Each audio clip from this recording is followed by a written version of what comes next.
ಅಣ್ಣ ನಿಮ್ಗೆ ಒಂದೇ ಮಾತು ಹೇಳ್ತೀನಿ, ಕಲಿತು ಬುದ್ಧಿ ಕಲ್ಲಾಗ ಹಾಕಿದ್ರೆ ಹೋಗೋದಿಲ್ಲ ಅಂತಾರಲ್ಲ, ಅಂತಾರಲ್ಲ, ಕಲಿತು ಬುದ್ಧಿ ಕಲ್ಲಾಗ ಹಾಕಿದ್ರು ಹೋಗೋದಿಲ್ಲ ಅಂತಾರಲ್ಲ. ಸಾಯಿ ಪ್ರಸಾದ್ ರೆಡ್ಡಿ ಅಣ್ಣ ನಿಮ್ಮನ್ನ ಬೇಸ್ ನೋಡ್ಕೊಂಬಲ್ಲ, ಅದು ಮೊದಲಿನಿಂದ ಇದೇ ಬುದ್ಧಿ. ಇವಾಗ ಅದಕ್ಕೆ ಹೇಳಕತ್ತೀನಿ ನಿಮ್ಗೆಲ್ಲರಿಗೆ, ಈಗ ನಿಮ್ ಸಲುವಾಗಿ ಪಾರ್ಥನ ಬಂದಲ್ಲ, ಪಾರ್ಥನ ಹೊಸ ಮನುಷ್ಯ. ಈತನ ಬುದ್ಧಿ ಏನ್ ಗೊತ್ತಾ, ಈತನ ಬುದ್ಧಿ ಏನ್ ಗೊತ್ತಾ, ಈತನ ವೃತ್ತಿ ಏನ್ ಗೊತ್ತಾ, ಯಾರಿಗೇನ ರೋಗ ಬಂದ್ರೆ ಇಂಜೆಕ್ಷನ್ ಹಾಕ ಡಾಕ್ಟರ್ ಈತ, ಯಾರಿಗೇನ ರೋಗ ಬಂದ್ರೆ ಗುಳಿಗೆ ಕೊಡೋ ಡಾಕ್ಟರ್ ಈತ.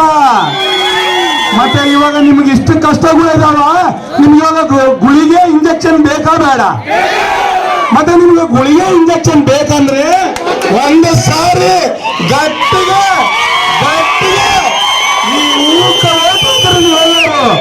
ಇವಾಗ ನಾವು ಓದ ಮೇಲೆ ಕೂಡ ನಿಮ್ಮೆಲ್ಲರಿಗೂ ಹೇಳಕತ್ತೀನಿ, ಬಂದಪ್ಪ ಮಲ್ಲಪ್ಪ ಪ್ರಚಾರ ಮಾಡಿದ, ಅಬ್ಬಬ್ಬ ಏನ್ ಮಾತಾಡಿದ, ಇದಲ್ಲ. ಎಲ್ಲಾರು ಈ ಗುಡಿ ಕಟ್ಟಿ ಕುಂತ್ಕರಿ, ಎಲ್ಲೇನ ಹೋಟ್ಲನಾಗ ಕುಂತ್ಕರಿ, ನಿಮ್ ಮನೆಗಳ ಕುಂತ್ಕರಿ, ಎಲ್ಲೇನ ನೆಳ್ಳಿ ಕುಂತ್ಕರಿ, ನೀವು ಒಂದೇ ಮಾತಾಡ್ಕೋಬೇಕು.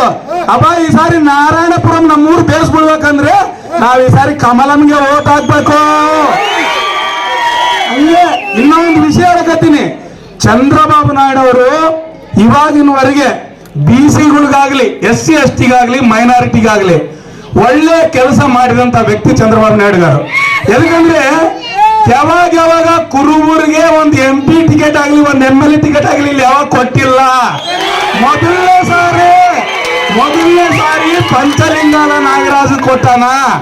ಅದಕ್ಕೆ ಚಂದ್ರಬಾಬು ನಾಯ್ಡು ಅವರು ಕೂಡ ಇಲ್ಲೇ ನಿಂತ ಎಲ್ಲರೂ ದೊಡ್ಡ ಚಪ್ಪಟ್ಲಿಂದ ಆತಗ ನೀವು ಅಭಿನಂದನೆ ತಿಳಿಸಿದೆ. ಹಂಗೆ ನಿಮ್ಮ ನಾಗರಾಜ್ ಬರ್ತಾನ, ನಿಮ್ಮ MP ಕ್ಯಾಂಡಿಡೇಟ್ ಇಲ್ಲಿ ಬರ್ತಾನ, ಒಂದು ಸೈಕಲ್ ಹಾಕ್ರಿ, ಒಂದು